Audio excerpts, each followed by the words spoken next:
एक भस्मासुर नाम का बहुत ही शक्तिशाली असुर था। उसे अपनी ताकत पर बहुत घमंड था। वो चाहता था कि कोई उसे हरा न सके और इसके लिए उसने भगवान शिव की कठोर तपस्या शुरू कर दी। वो कई सालों तक भूखा प्यासा रहकर शिव जी को प्रसन्न करने के लिए जप और तप करता रहा। उसकी तपस्या इतनी भयंकर थी कि पूरे ब्रह्मांड में गर्मी और कंपन महसूस होने लगा। शिव जी का वरदान और भस्मासुर का अहंकार। भस्मासुर की इतनी भक्ति देखकर भगवान शिव प्रसन्न हो गए। वे उसके सामने प्रकट हुए और बोले, हे भस्मासुर, मैं तुम्हारी तपस्या से प्रसन्न हूँ। मांगो, तुम्हें क्या चाहिए? भस्मासुर ने तुरंत कहा, हे प्रभु, मुझे ऐसा वरदान दीजिए कि मैं जिस किसी के भी सिर पर अपना हाथ रखूं, वो तुरंत जलकर राख हो जाए। भगवान शिव, जो बहुत ही सीधे साधे और भोले हैं, ने बिना ज्यादा सोचे तथास्तु कह दिया और उसे ये भयानक वरदान दे दिया। वरदान मिलते ही भस्मासुर का अहंकार बढ़ गया।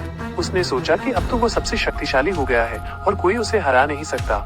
वो इतना अंधा हो गया था कि उसने अपने वरदान को सबसे पहले भगवान शिव पर ही आजमाने का फैसला किया। भस्मासुर अपना हाथ उठाकर भगवान शिव की ओर बढ़ा। शिव जी ये देखकर हैरान रह गए कि उनका ही भक्त उन्हें मारना चाहता है। उन्हें अपनी गलती का एहसास हुआ और वे अपनी जान बचाने के लिए भागने लगे। भस्मासुर उनके पीछे लग गया और शिव जी पूरे ब्रह्मांड में उसके डर से छिपते फिरने लगे। ये देखकर सभी देवता और देवी देवता बहुत चिंतित हुए। उन्हें डर था कि कहीं भस्मासुर शिव जी को भस्म न कर दे और फिर पूरी सृष्टि पर उसका राज न हो जाए। वे सब मदद मांगने के लिए भगवान विष्णु के पास पहुँचे।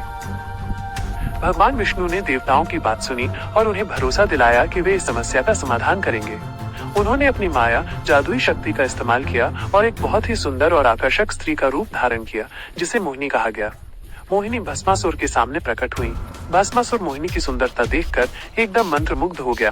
वो तुरंत शिवजी का पीछा करना भूल गया और मोहिनी से प्रेम करने लगा। उसने मोहिनी से शादी करने की इच्छा जाहिर की।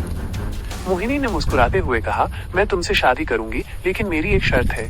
मैं नृत्य करूंगी और तुम्हें मेरे साथ ठीक वैसा ही नृत्य करना होगा। अगर तुम मेरी हर चाल को सही से नकल कर पाओगे तो मैं तुमसे शादी करूंगी। भस्मासुर मोहिनी के प्यार में इतना अंधा हो चुका था कि वो तुरंत मान गया। मोहिनी ने बहुत ही सुंदर और मोहक अंदाज में नृत्य करना शुरू किया। भस्मासुर भी उसकी नकल करने लगा। नृत्य करते करते मोहिनी ने एक ऐसी चाल चली जिसमें उन्होंने अपना हाथ अपने सिर पर रखा।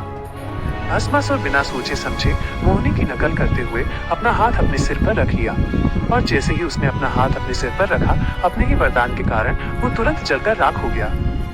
इस तरह भगवान विष्णु ने अपनी बुद्धि और चालाकी से भस्मासुर के आतंक को खत्म किया और शिवजी के साथ साथ पूरी सृष्टि को बचाया। ये कहानी हमें सिखाती है कि घमंड और शक्ति का दुरुपयोग हमेशा बुरा होता है और अंत में बुराई पर अच्छाई की ही जीत होती है।